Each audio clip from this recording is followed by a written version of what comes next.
بسم اللہ الرحمن الرحیم۔ جھوٹ ام الخبائث یعنی برائیوں کی جڑ ہے، کیونکہ اس سے معاشرے میں بے شمار برائیاں جنم لیتی ہیں۔ رسول اللہ صلی اللہ علیہ وآلہ وسلم فرماتے ہیں کہ سچ کو لازم کر لو، کیونکہ سچائی نیکی کی طرف لے جاتی ہے اور نیکی جنت کا راستہ دکھاتی ہے۔ آدمی برابر سچ بولتا رہتا ہے اور سچ بولنے کی کوشش کرتا رہتا ہے، یہاں تک کہ وہ اپنے اللہ کے نزدیک صدیق لکھ دیا جاتا ہے۔ جھوٹ سے بچو، کیونکہ جھوٹ فی الفجور کی طرف لے جاتا ہے اور فجور جہنم کا راستہ دکھاتا ہے۔ آدمی جھوٹا بولتا رہتا ہے، جھوٹ بولنے کی کوشش کرتا رہتا ہے، یہاں تک کہ اسے اللہ کے نزدیک کذاب لکھ دیا جاتا ہے۔ فرمان ربی صلی اللہ علیہ وآلہ وسلم ہے کہ جو شخص جھوٹ بولنا چھوڑ دے تو میں اس کے لیے ایک مکان کا ضامن ہوں جو اس کے لیے جنت کے کنارے پر بنایا جائے گا۔ جس نے جھگڑا کرنا چھوڑ دیا اور وہ حق بات پر بھی ہے، یعنی حق پر ہونے کے باوجود جھگڑا نہیں کرتا، اس کے لیے جنت کے وسط میں مکان بنا دیا جائے گا۔ اور جس نے اپنے اخلاق اچھے کیے اور اس کے لیے جنت کے اعلیٰ درجے میں مکان بنا دیا جائے گا۔ ارشاد نبوی صلی اللہ علیہ وآلہ وسلم ہے کہ جب بندہ جھوٹ بولتا ہے تو اس کی بدبو سے ایک فرشتہ 1 میل دور ہو جاتا ہے۔ مزید فرمایا کہ بڑی خیانت کی یہ بات ہے کہ تو اپنے بھائی سے کوئی بات کہے اور وہ تجھے اس میں سچا جان رہا ہو اور تو اسے جھوٹ بول رہا ہو۔ آپ صلی اللہ علیہ وآلہ وسلم کا فرمان عالی شان ہے کہ مومن کی اتباع میں تمام خصلتیں ہو سکتی ہیں مگر خیانت اور جھوٹ نہیں، یعنی دونوں چیزیں ایمان کے خلاف ہیں۔ مومن کو ان سے دور رہنا ضروری ہے۔ ایک دفعہ رسول اللہ صلی اللہ علیہ وآلہ وسلم سے پوچھا گیا کہ مومن بزدل ہو سکتا ہے؟ فرمایا ہاں۔ پھر عرض کیا گیا مومن بخیل ہو سکتا ہے؟ فرمایا ہاں۔ پھر پوچھا گیا مومن کذاب ہو سکتا ہے؟ فرمایا نہیں، لیکن اس کے باوجود 3 جگہ ایسی ہیں جہاں پر جھوٹ بولنا جائز ہے۔ آدمی اپنی بیوی سے بات کرے تاکہ اس کو راضی کر لے، اپنی بیوی کو خوش کر سکے۔ میاں بیوی میں سے ہر ایک کے لیے یہ جائز ہے کہ وہ ایک دوسرے کو خوش کرنے کے لیے ایسی بات کہہ دیں، مثلا دونوں میں سے کوئی ایک دوسرے کو یہ کہے کہ میں تم سے بے انتہا محبت کرتا ہوں، تو یہ جائز ہے، خواہ اس کے دل میں محبت نہ بھی ہو۔ جنگ میں جھوٹ بولنا تاکہ دشمن کو پسپا کیا جائے اور اسلامی لشکر کو کسی بڑے نقصان سے بچایا جا سکے، جنگ کے دوران اپنے مد مقابل کو دھوکہ دینا جائز ہے۔ اسی طرح جب ظالم ظلم کرنا چاہتا ہے، اس ظلم سے بچنے کے لیے بھی جھوٹ بولنا جائز ہے۔ لوگوں کے درمیان صلح کرانے کے لیے جھوٹ بولنا جائز ہی نہیں بلکہ ضروری ہے، تاکہ 2 مسلمان بھائیوں کے دل میں نفرت کو محبت میں بدلا جا سکے۔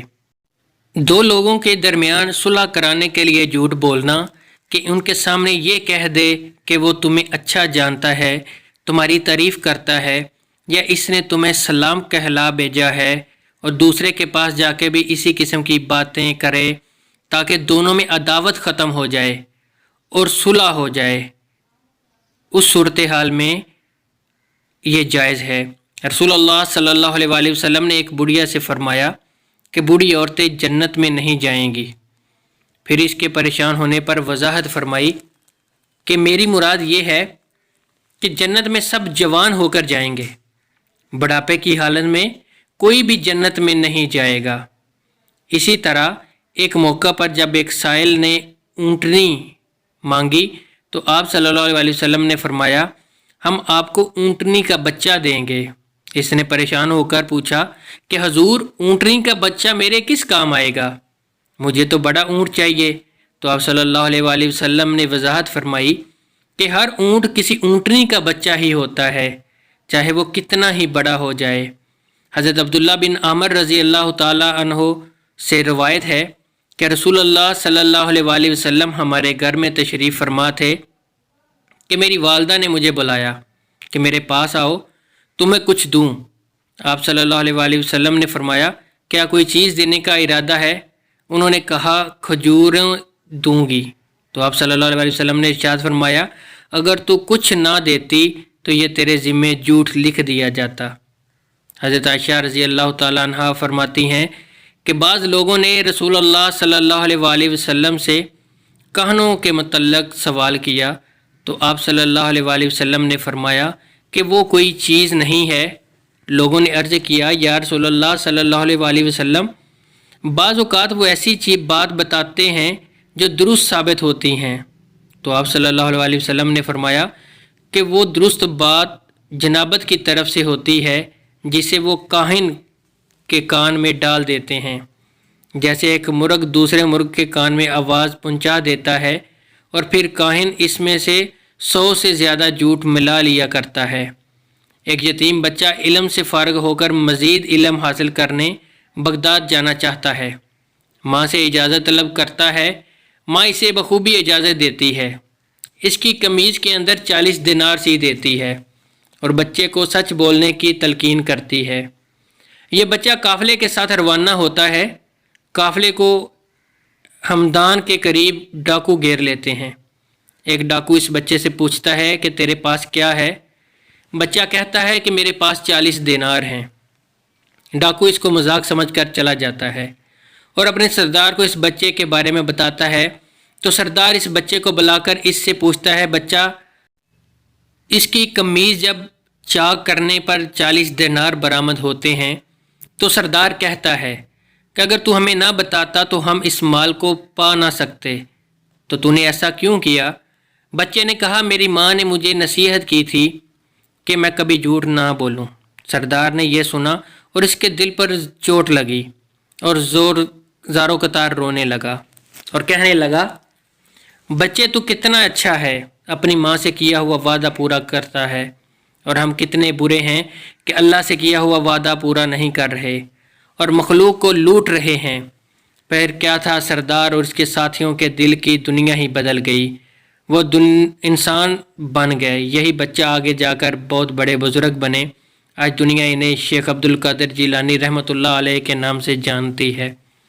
ناظرین، جھوٹ ایک ایسا فعل ہے جس کا شمار گناہ کبیرہ میں ہوتا ہے۔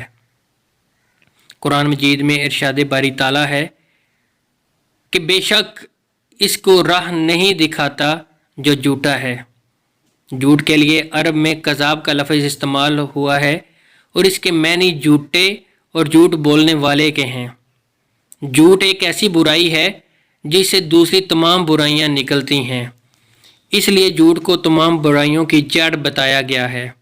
حضور صلی اللہ علیہ وآلہ وسلم نے جھوٹ بولنے کی مزاحمت فرمائی ہے اور ارشاد فرمایا، جھوٹ گناہ کی طرف لے جاتا ہے، گناہ دوزخ میں لے جانے والا عمل ہے۔ حضور صلی اللہ علیہ وآلہ وسلم نے منافق کی ایک علامت یہ بھی بتائی کہ جب منافق گفتگو کرتا ہے تو جھوٹ بولتا ہے، اور منافق چونکہ دل میں کچھ اور رکھتا ہے اور زبان پر کچھ اور لاتا ہے، اس لیے وہ جھوٹا منافق قرار پائے گا۔ جھوٹ بول کر سودا بیچنا حرام ہے۔ اس میں ایک جھوٹ بولنے کا گناہ، دوسرے مسلمان کے ساتھ دھوکہ اور فریب کرنا۔ حضور صلی اللہ علیہ وآلہ وسلم کا ارشاد ہے، تاجر لوگ قیامت کے دن بدکار ہونے کی حالت میں اٹھائے جائیں گے سوائے اس شخص کے جو نیکی کا کام کرے، مثلا صدقہ و خیرات دیا کرے، سچ بولے۔ حضور صلی اللہ علیہ وآلہ وسلم نے ارشاد فرمایا، اللہ تعالیٰ قیامت کے روز تجارت میں جھوٹی قسمیں کھانے والوں سے نہ گفتگو کرے گا، نہ اس کی طرف توجہ فرمائے گا، اور نہ اسے پاک کر کے جنت میں داخل کرے گا، کیونکہ وہ شخص جھوٹی قسم کے ذریعے اپنے مال و تجارت کو فروغ دینے والا ہوگا۔ حضور صلی اللہ علیہ وآلہ وسلم نے ارشاد فرمایا، سچا اور امانت دار تاجر قیامت کے دن نبیوں، صدیقوں، شہیدوں اور ولیوں کے ساتھ ہوگا۔ اگر آپ کو ہماری ویڈیو اچھی لگی ہو تو ہمارے چینل کو سبسکرائب کریں اور ساتھ لگے ہوئے بیل آئیکن کو دبا دیں تاکہ ہماری آنے والی تمام ویڈیو آپ تک پر وقت پہنچتی رہیں۔